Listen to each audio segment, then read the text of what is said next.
Hello, नमस्ते, राधे राधे। आप सभी का मेरे चैनल में बहुत बहुत स्वागत है। मैं हूँ आपकी नई दोस्त बीना। दोस्तों, अगर आपने मेरा पिछला वीडियो देखा है तो फिर वहाँ पे मैंने भगवत गीता का चैप्टर नंबर 1 टेक्स्ट नंबर 26 और 27 वहाँ पे किया हुआ है। तो आज के पोर्शन में आता है श्लोक नंबर 28 और 29। तो श्लोक शुरू करने से पहले ओम तत्सत। ओम नमः भगवते वासुदेवाय। जय राधा माधव कुंज विहारी गोपीजन बल्लभ गिरिभरधारी। ओम श्री गुरुवे नमः। तो हम लोग शुरू करते हैं श्लोक नंबर 28। तो श्लोक नंबर 28 है अर्जुन उवास दृष्ट मम स्वजनम कृष्ण युयुत्सम समो उपस्थितम शिदन्ति मम खत्राणि मुखम च परिशुष्यति। ये था श्लोक नंबर 28। अभी श्लोक नंबर 29। तो श्लोक नंबर 29 का संस्कृत श्लोक है वे पथुश्च शरीरे में रोमहर्षश्च जायते गाण्डीवं शंसोते हर्षात् त्वक्चैव परिदह्यते। और जब हम लोग इस संस्कृत श्लोक को हम लोग जब तोड़ के पढ़ते हैं तो ये वर्ड्स कुछ इस तरह से होते हैं। अर्जुन उवास मतलब अर्जुन कहता है, दृष्ट मतलब देखने के बाद, मम मतलब ये सब, स्वजनम मतलब सारे किंग्समैन, सारे भाइयों को, उसकी सेना में जितने भी है, उसके भाई, उसके दुर्योधन के जितने भी भाई है, सबको देखने, वो सब। कृष्ण मतलब भगवान श्री कृष्ण। युयुत्सम मतलब लड़ने की इच्छा या फिर लड़ने की भावना लेके। सुम उपस्थितम मतलब यहाँ पे उपस्थित होना। शिदांते मतलब कांपना। और मम मतलब मेरे। घतराने मतलब शरीर के अंग।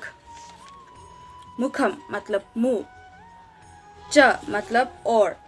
परिशुष्यति मतलब सूख रहा है। और जब हम लोग 29 श्लोक नंबर 29 के श्लोक को तोड़ते हैं तो फिर उसके मतलब कुछ इस तरह से होते हैं। वेपोथुष इसका मतलब है शरीर का कांपना। च मतलब और। शरीर में मतलब उसका शरीर। में मतलब मेरे। च मतलब और। जायते मतलब जगह लेना। गांडीवम मतलब अर्जुन का जो धनुष है उसका नाम है गांडीव। श्रम्स सते मतलब छूटना। हस्तात मतलब मेरे हाथों से। त्वक मतलब त्वचा, हम लोग का जो स्किन होता है वो। च मतलब और। एव मतलब निश्चित रूप से। परिदह्यते मतलब जलना, जल रहा है। तो इसमें हिंदी में जब हम लोग इसको पढ़ते हैं श्लोक नंबर 28 को, तो फिर इसका हिंदी ट्रांसलेशन कुछ इस तरह से होता है। अर्जुन कहता है, मेरे प्यारे कृष्ण, यहाँ मेरे भाइयों और दोस्तों को ये लड़ने की भावना जो लेके आए हैं, इनको देखने के बाद मेरा पूरा शरीर कांप रहा है और मेरा मुंह भी सूख रहा है। और जब हम लोग इसी का इंग्लिश ट्रांसलेशन पढ़ते हैं तो फिर इसका इंग्लिश ट्रांसलेशन कुछ इस तरह से होता है, जो है Arjun said, my dear Krishna, seeing my friends and relatives present before me in such a fighting spirit, I feel the limbs of my body quivering and my mouth is drying up. और जब हम लोग श्लोक नंबर 29 उसके जब Hindi translation पढ़ते हैं तो फिर उसका हिंदी ट्रांसलेशन कुछ इस तरह से है, मेरा पूरा शरीर कांप रहा है और मेरे रोंगटे खड़े हो रहे हैं और मेरे हाथों से मेरा धनुष गांडीव छूट रहा है और मेरा पूरा शरीर जल रहा है। और जब हम लोग इसका इंग्लिश ट्रांसलेशन पढ़ते हैं तो फिर इसका इंग्लिश ट्रांसलेशन कुछ इस तरह से है, My whole body is trembling, my hair is standing on its end, my bow, Gandhiv, is slipping from my hands and my skin is burning. तो इसकी जब हम लोग स्टोरी में जब पढ़ते हैं तो फिर इसका स्टोरी कुछ इस तरह से है। अर्जुन कहता है भगवान श्री कृष्ण से कि उसके सारे भाइयों को देखने के बाद वो कमज़ोर पड़ जाता है, और कमज़ोर पड़ने के बाद उसका मुंह सूखने लगता है, वो अंदर से और बाहर से पूरा काँप जाता है, वो हिल जाता है कि ये सारे लोग मारे जाएंगे इस युद्ध में। और वो पूरा उसका पूरा शरीर काँप रहा होता है और लिटरली उसके रोंगटे खड़े हो चुके होते हैं। और उसका धनुष भी उसके हाथों से छूट रहा होता है, और उसका पूरा शरीर जो है, उसका पूरा स्किन, उसकी त्वचा वो पूरे जल रही होती है। तो लिटरली यहाँ पे जब वो बता रहा होता है ये सब कुछ बातें जब कृष्ण से, तो अर्जुन लिटरली वहाँ पे रो रहा होता है, और रोते रोते वो ये बात कृष्ण से कहता है।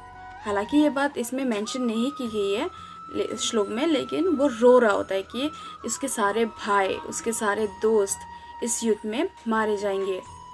तो उसके लिए उसके मन में थोड़ा सा दया जो है वो आ जाती है कि इन सबको मारना वो पसंद नहीं कर रहा है। वो उसके लिए उसका मन एकदम से कमज़ोर पड़ चुका था।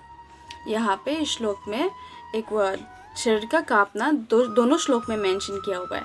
एक जो है शरीर का कांपना वो अंदर से कांपना होता है, और एक है जो बाहर से उसका पूरा शरीर कांप रहा होता है वो। तो उसका शरीर जो है वो अंदर से भी कांप रहा था और बाहर से भी वो कांप ही रहा था। इस श्लोक से हमें क्या पता चलता है? इस श्लोक से हमें ये पता चलता है कि जो भगवान जी के भक्त होते हैं वो ऑटोमेटिकली वो दया जो है वो उनके मन में ऑटोमेटिकली आ जाती है। और क्योंकि अर्जुन इतना प्यारा भक्त है और वो पूरी तरह से अपने आप को वो भगवान जी पे समर्पण कर चुका था, तो उसके मन में ऑटोमेटिकली वो दया जो चीज़ है वो उसके अंदर आ चुका था। चाहे जितने भी अत्याचार वो सह रहा था, वो सब कुछ सहने के बाद भी वो उसके भाइयों पे, दुर्योधन पे वो हमला नहीं करना चाहता था, क्योंकि वो उनके भाइयों को मारना नहीं चाहता था, क्योंकि उनकी मौत से उसको कुछ फ़ायदा वो देखना नहीं चाह रहा था। वो हम लोग आगे जाके अगले श्लोक में हम लोग उसके बारे में और ज़्यादा पढ़ेंगे। तो फिर आज के लिए मेरा वीडियो यहीं पे ख़त्म होता है।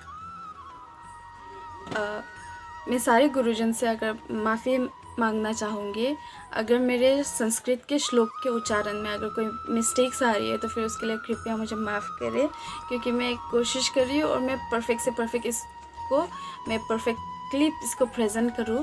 इसके लिए मैं आप सभी से माफ़ी चाहूँगी। और अगर आप लोग को मेरा वीडियो पसंद आए तो प्लीज़ मेरे वीडियो को लाइक करें, सब्सक्राइब करें और मेरे वीडियोस को शेयर ज़रूर करें, और मुझे कमेंट में ज़रूर बताएं कि आप लोग को मेरे वीडियोस कैसे लग रहे हैं। आप सभी को thank you so much. Radhe Radhe. जय गीता, जय गीता, जय गीता।